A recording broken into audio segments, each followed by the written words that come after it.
관리업체와의 계약을 해지할 때 별도로 집회 결의를 해야만 하는지, 관리업체 변경 과정에서 기존 관리업체는 관리단 집회 결의가 없었다는 이유로 계약 해지도 무효다, 이런 주장을 할 것입니다. 기존 관리업체와의 계약을 해지만 먼저 해두는 경우입니다. 해당 관리업체를 도저히 계속 쓸 수 없을 정도로 이런 상황에서 관리단이 계약 해지 통보를 하면 관리업체 측에서는 위탁관리 계약을 체결하는 것과 마찬가지로 관리단 집회 결의가 있어야 하는 거 아니냐, 이 부분 쟁점에 대해서 법원 판결 내 하나를 보겠습니다.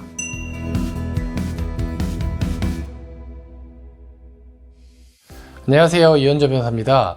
이번 편에서는 관리업체 변경과 관련된 조금 특수한 쟁점 하나를 살펴보겠습니다. 바로 관리업체와의 계약을 해지할 때 관리업체 선정에 관한 집회 결의를 거치는 것과는 별도로 이 해지에 대해서도 관리단 집회 결의를 별도로 거쳐야 하는지에 관한 쟁점입니다. 관리업체를 새롭게 선정하고 위탁관리 계약을 체결하는 것은 당연히 집회 결의가 있어야 됩니다. 그러나 그 전에 기존 관리업체와의 계약을 해지할 때에도 별도로 집회 결의를 해야만 하는지, 이것이 이번 쟁점에 관한 핵심적인 질문입니다. 먼저 이 쟁점이 어떤 배경과 국면에서 문제될 수 있는지 살펴보겠습니다. 첫 번째 배경은 관리업체 변경 과정에서 아예 집회 결의가 없었던 경우입니다. 이 경우에 새롭게 선정한 관리업체와의 건물관리 위탁계약은 집회 결의가 없었기 때문에 무효가 될 수밖에 없습니다. 그렇다고 기존 관리업체에 대한 계약 해지 통보까지 무효라고 봐야 될까요? 이런 상황에서 소송이 진행되면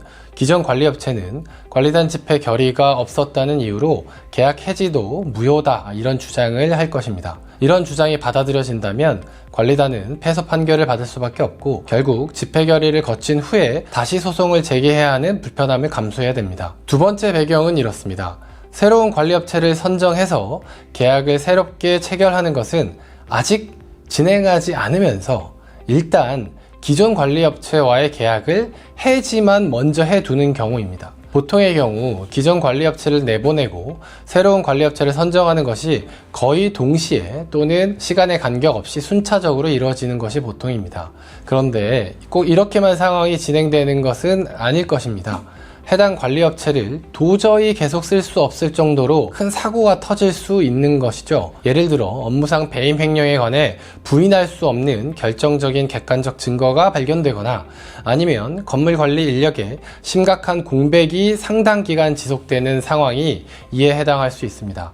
이런 상황이 발생하면 관리단은 일단 계약 해지를 통보하고 관리업체의 관리 업무를 먼저 중단시켜야 될 필요가 있습니다. 이런 상황에서 관리단이 계약 해지 통보를 하면 관리업체 측에서는 위탁관리 계약을 해지하는 것은 위탁관리 계약을 체결하는 것과 마찬가지로 공용부분 관리 행위에 해당하기 때문에 집합건물법에 따라 관리단 집회 결의가 있어야 하는 거 아니냐, 이런 문제 제기를 하기 마련입니다. 그럼 이 부분 쟁점에 대해서 법원 판결 내 하나를 보겠습니다. 관리단 집회 결의가 필요한지 여부에 대해서 법원이 판단한 것인데요. 관리규약 20조 4항에서 위탁관리업체 변경은 관리단 집회에서 의결이 있어야 한다고 규정되어 있다. 그러나 이 규정에서 말하는 관리업체의 변경에 피고가 위탁관리업체와 체결한 관리용역 계약에 관하여 계약 불이행에 따른 해지권을 행사하는 경우도 포함된다고 볼 근거가 없다. 그렇기 때문에 집회 결의가 필요하지 않다. 따라서 이 사건 해지 통보, 계약 해지 통보를 함에 있어서 집회 결의를 거치지 않았다고 하더라도 그것이 계약 해지를 무효로 돌리는 사유는 아니라고 판단을 한 것입니다. 네, 방금 보신 판례 사안에서는 심지어 관리규약에 위탁관리업체 변경을 하려면 관리단 집회에서 의결이 있어야 한다라는 규정까지 있었습니다. 그러나 법원은 관리단 집회 결의를 요하는 위탁관리업체 변경이라 함은 새롭게 관리업체를 선정하여 위탁관리계약을 체결하는 것을 의미한다 라고 좁게 보았고요. 계약 불이행에 따른 기존 관리업체에 대한 해지권을 행사하는 것은 여기에 포함되지 않는다라고 보고 집회 결의 없이 해지 통보할 수 있다라고 보았습니다. 오늘 살펴본 쟁점에 관해서 아직 명확한 대법원 판례는 없는 것으로 보입니다. 다만 지금부터 말씀드리는 이 4가지 사정을 고려하면 방금 보신 판결에서 드러난 재판부의 판단이 아마 대법원에서도 유지되지 않을까, 이렇게 생각이 드는데요. 첫 번째는 위탁관리 계약을 해지하는 것은 새롭게 위탁관리 계약을 체결하는 것과 동일하게 취급해서 공용부분 관리에 관한 사항을 포함하고 있다라고 보기는 어렵습니다. 이게 이제 첫 번째 근거고요. 두 번째로는 위탁관리 계약을 새롭게 체결하는 것에 대해서만 관리단 집행 결의를 거쳐야 한다고 해석하더라도 결국 관리업체 변경 과정에서 필수적으로 집행 결의가 한 번은 진행될 수밖에 없습니다. 그렇기 때문에 구분 소유자들과 관리단 집행의 의사가 왜곡되지는 않습니다. 세 번째로